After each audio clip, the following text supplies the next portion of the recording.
Bonjour Tulimon o maayong adlaw sa inyo tanan.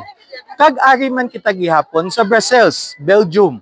Kag isa sa mga importante kag iconic nga structure o monumento nga makita naton diri sa Brussels amo ang ginakalingawan sang kadam-an nga ginatawag nga mannequin piece o the naked boy urinating on the fountain. Ini siya ginhimo pa sadtong 1614 ni sculptor Jerome Duquesnoy. Kag mayara lamang sang 2 ka pie o 2 feet nga kataason kag himo sa bronze. Pero ining estatwa mayara sa mas madalong pagid nga maragtas. Sadtong mga 14th kag mga 13th century, mayara sang isa na nga daan kaamo sini nga estatwa nga yari man diri sa Brussels. Kag ginasiling nga amo ang ginakuhaan sang pangpubliko nga source sang tubig diri sa Brussels. Apang sadtong 1619 inaginbaylohan na sining bronze nga statwa sang the naked boy urinating on the fountain.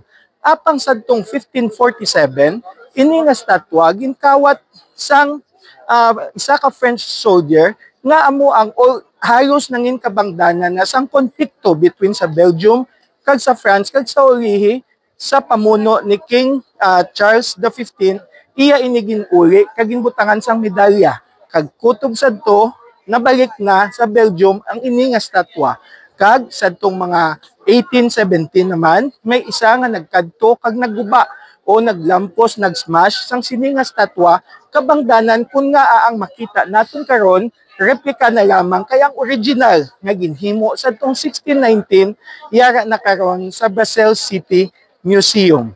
Isa sa iconic nga attraction nga ginakadtuan sa mga tao magbisita sila sa Belgium amo ining mannequin piece nga estatwa.